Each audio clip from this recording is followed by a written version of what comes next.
today's press conference. We've got from the Optum Health Kelly Benefits team, Ken Hansen. Now resides near San Diego, used to live in Santa Barbara here, second in today's stage. To his right in the Crunchies, in the Amgen Most Courageous jersey, Nathan Brown, who attacked the breakaway and tried to escape into Santa Barbara. Javier Acevedo, who's had the leader's jersey for the last 3 days now. He got the jersey going into Palm Springs on a steep climb 3 days ago. And today's stage winner from the Garmin Sharp team, Tyler Farah. Javier, if we could start with you real quick. And we've got Sebastian Alexander, the team director, to translate. First question for you. The goal is to obviously keep the jersey as long as possible. Were you ever in jeopardy at all? Was the team ever in jeopardy today? Dice que si el objetivo es mantener la camiseta de líder y si en algún momento estuvimos en dificultad hoy. Bueno, muy contento de seguir con la camiseta de líder y pues para nosotros fue un día difícil porque el equipo no es bastante fuerte para llevar la fuga, para perseguirla. Y al final contamos con la suerte de que algunos equipos tenían interés de llegar al sprint y eso nos favoreció bastante. He said that it's very happy to continue with the yellow jersey. Every day is difficult and it was a very hard stage, high speed, but at the end of the stage the sprinters team were interested to bring the break back and help him to keep the jersey.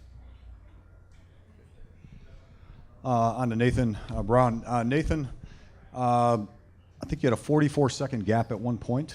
Can you take us through maybe the last 20 kilometers and where you were positioned? Obviously, you're given a run at it, and I'm sure the strategy was like anybody else to try to win the stage. Yeah, of course.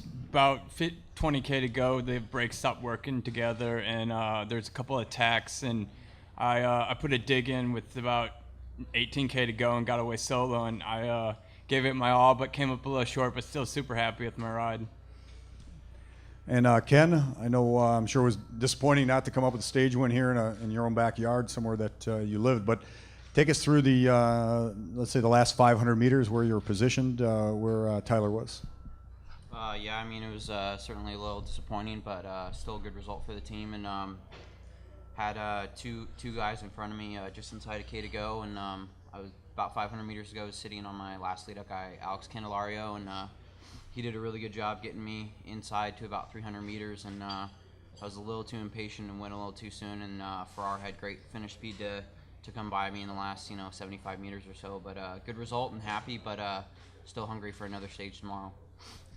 And Ken is a U.S. National Criterium champion. How long did you live here, and what years were they?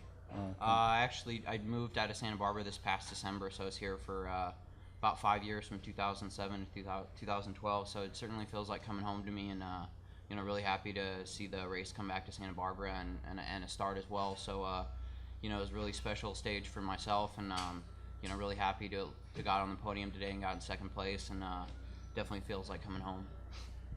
And on to Tyler, your stage win here. Dave Zabriskie looked like he was burying himself, certainly, at least on the camera, moto cameras, and a couple other guys. Take us through the lead out, where you were. Were you looking for Peter Sagan, or take us through the last kilometer or two? Yeah, I think the team did a really good job today. We knew we didn't really have a squad to do a lead out inside the last K, so our idea was just keep me out of trouble as long as possible, and the guys did a really awesome amount of work from 5K to go until about 1.5. Just keeping me in the front, saving energy, not fighting for wheels. And then the last K or so, I was on my own. But Optum did a really nice lead out, and I was able to slot onto the back of them. And then it was just a patience thing. It was the finish line kept looking close, but you could feel it was a kind of strong head crosswind. So I just waited as long as I could.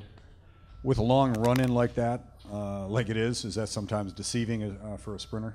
Yeah, I mean, like I say, the adrenaline's going and the line looks like it's right there. But it was a great finish. It's pretty beautiful setting for a race finish, and I'm really happy to have won today. We've got a wireless. Guillermo will take that and take it around here.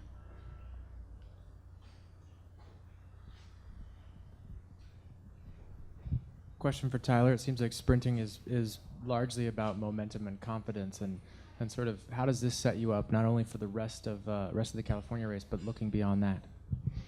A win never hurts. I didn't have the spring I wanted. I had a few close calls, lots of seconds and thirds, but no wins. And in sprinting, it's kind of wins are what people count. So I'm really happy to have finally got the monkey off my back this season, and hopefully I can keep that momentum going now. Yeah, this is for Nathan. Can you just tell us what it's like when it's at the end of the breakaway like that, and you're the last one standing, and you're just trying to hang on for dear life? You're just doing everything to get to the line, be the first one to the line. Like, everyone's looking around, nobody wants to pull, and I just put my head down and gave it everything I had. I was hurting so bad, but if I could just hold on. But the field was coming on strong, and the sprinter teams obviously win a win for their sprinters. So, there wasn't much I could do today, but I gave it everything.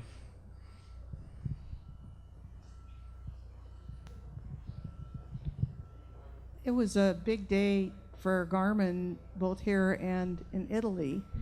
How happy were you to see the ocean after Palm Springs? Yeah, I think everybody in the peloton was really happy to see some water and have the temperature drop a bit. Those first 2 days were pretty brutal. So everybody had a little sigh of relief today, I think. And yeah, waking up this morning to the news that Ramones had won in the Giro was a huge morale boost.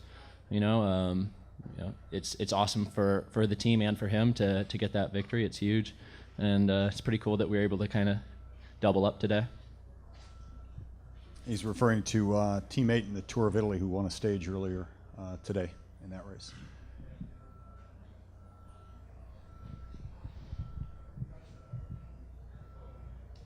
This is a question for Anier. Did you think you'd be in the jersey as long as you have been? And at some point, do you think that maybe you can keep this jersey all the way? Dice si pensás que en algún momento podés mantener la camiseta hasta el final de la carrera. Bueno, para mí es difícil porque hay una etapa cronómetro y la verdad es complicado pues que la gane porque no soy especialista y entonces pues para mí es difícil, pero estaba haciendo una buena actuación y es lo que importa y trataré de seguir así hasta el final. He said that it's very difficult for him to think about because it's a time trial coming up, which is not his specialty, but he's trying to enjoy the moment and try to keep going. Even if it's not his specialty, he will go 100% and keep trying to defend it.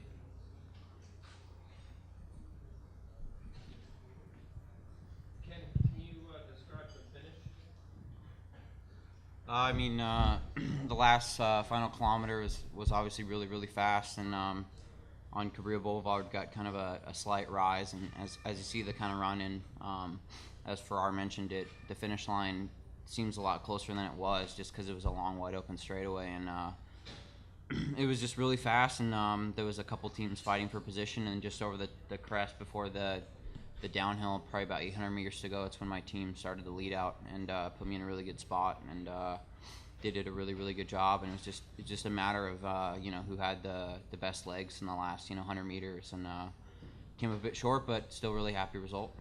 Who was around you as you got to the line? Two teammates, Tom Soliday, and then behind him was my last lead out guy, Alex Candelario, who's super experienced, and he did a really, really good job just kind of keeping me in the right spot and, at top speed. And so that's who I had, yeah.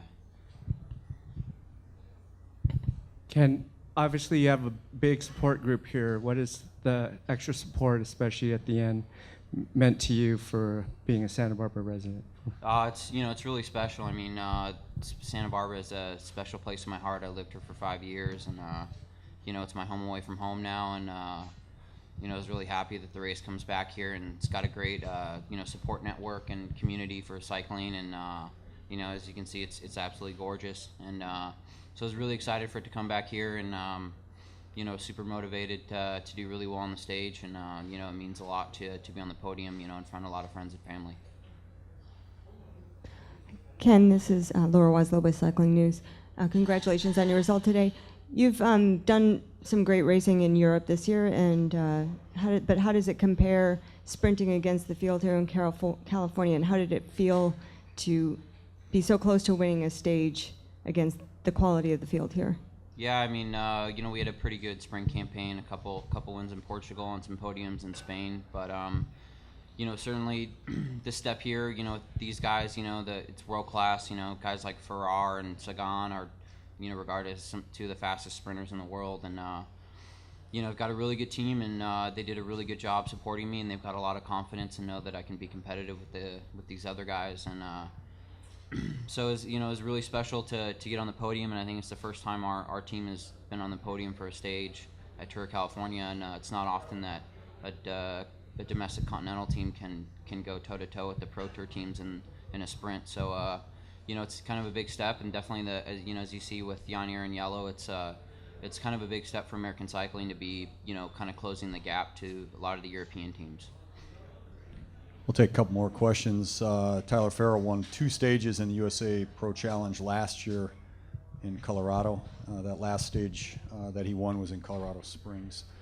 Ken, one other comment maybe on, there are football players and baseball players who dream once they're on the field or they're practicing. Have you ever rode down the stretch of thinking you could win a stage, or that a stage would even be coming down here that you had a chance to win? That's funny. I've probably ridden that road a couple hundred times, and so I knew every little crack in the road as we're kind of approaching, and it's something I kind of thought about last night as I was going to sleep, is just kind of envisioning and rewinding everything that could happen in the final kilometer, and you just kind of picture yourself doing really, really well, and so that's what I tried to do, and I knew the finish, and I had a lot of confidence, and I was really motivated, and it was really special to have local knowledge and kind of know what's coming up, and know the course, and the guys just did 100% for me today, and I really owe our result to them as well, so it was really special. Final questions? All right, thank you, gentlemen. Congratulations, Tyler.